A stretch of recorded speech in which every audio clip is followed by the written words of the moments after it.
In the first phase, Man United were building the game in back three. Man United centre backs were split and Man United wing back were providing width by staying high and wide. All the Man United defenders were operating in the different zones. Man United central defender were operating in the center zone, wide centre back in the half space zone, and Man United wing back in the wide zone. So if Liverpool don't let the game build from the central defender had two options to pass into the wide zone and two options to pass into the half space zone. In the first phase, Man United's back three was split and Man United were using two pivots and they were Ugarte and Kobe Manu. Liverpool were pressing with the front two in the first phase but they were operating in the half space zone. So because of them operating in the wide zone, they could not press the central defenders but they were easily pressing the wide backs of Man United man to man.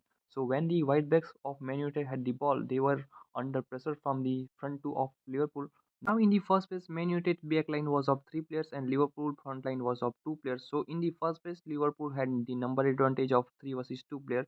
Man United wide back were being marked man to man by Liverpool's front line, but there was no pressure on Man United's central defender, so he could easily drive the ball into the center zone. Man United were bypassing the press of Liverpool's first line, but they were not able to penetrate Liverpool's second line.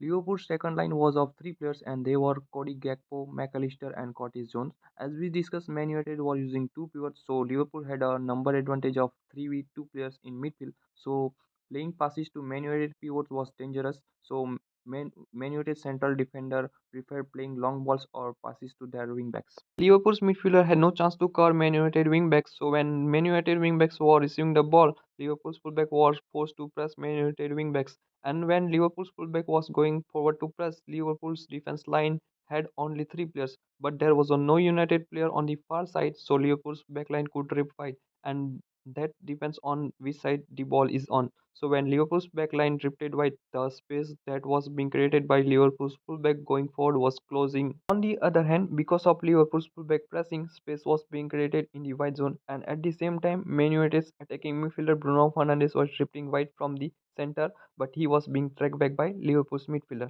So the Man United striker was dropping into the midfield to receive the ball, and he was trying to link up with the midfield by dropping in and then go behind the Liverpool defense. But Liverpool's defense was very strong, and these tactics of Man United were not working. Man United was mostly making attacks from the left wing. Man United wingbacks were providing width by staying high and wide. When Man United had the ball position, Man United's attacking midfielder were operating in the half space. Man United striker was holding Liverpool's centre backs, and due to Man United's attacking midfielders operating in the half space, Liverpool's fullbacks had to defend narrow. So Liverpool's backline was 5v4 against Man United's front line. Because Liverpool fullback was defending narrow, so if Man United backline played diagonal ball in the wide zone, then Liverpool's fullback had to cover a lot of distance to cover Man United's wingback. And in this match, Liverpool's fullback Trent Alexander dribble passed twice, and both times there was an opportunity to score goal. And this graph shows that Man United made most of the attacks from the left flank. In the middle third, Liverpool were building the game in back three. Liverpool's left back was operating in the half space, and Liverpool's right back was providing width by staying high and wide.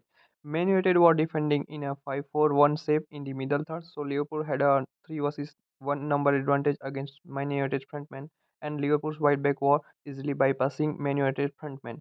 In the final third, Mohamed Salah and Cody Gakpo were providing width by staying high and wide, and Curtis Jones and Luis Diaz were operating in the half space. Now look at this scenario. When Liverpool centre back was driving the ball, Man United's first line was bypassed, so Man United's midfielder were ready to press Liverpool centre backs. Now when Man United midfielder were going to press, space was being created in the half space and Liverpool players playing between the lines could receive the ball easily. Because Man United was defending in back five, so when Liverpool's attacking players was receiving the ball between the lines, Man United defender was ready to press him. Despite his pressing, Man United had four players in the backline, which was enough to stop Liverpool's attackers. In the final third, Liverpool had two players in the wide zone, and they were Mohamed Salah and Trent. Because Trent operated wide, he was allowing Salah to move inside. The advantage of Man United back five was that Man United could mark Salah and Trent man to man in the wide zone. If Liverpool's fullback had the ball, then Man United's wingback was ready to press Liverpool's fullback. And because of Man United's wingback pressing, space was also created behind. And if Liverpool's winger moved into that space, then Man United right back would cover Liverpool's winger.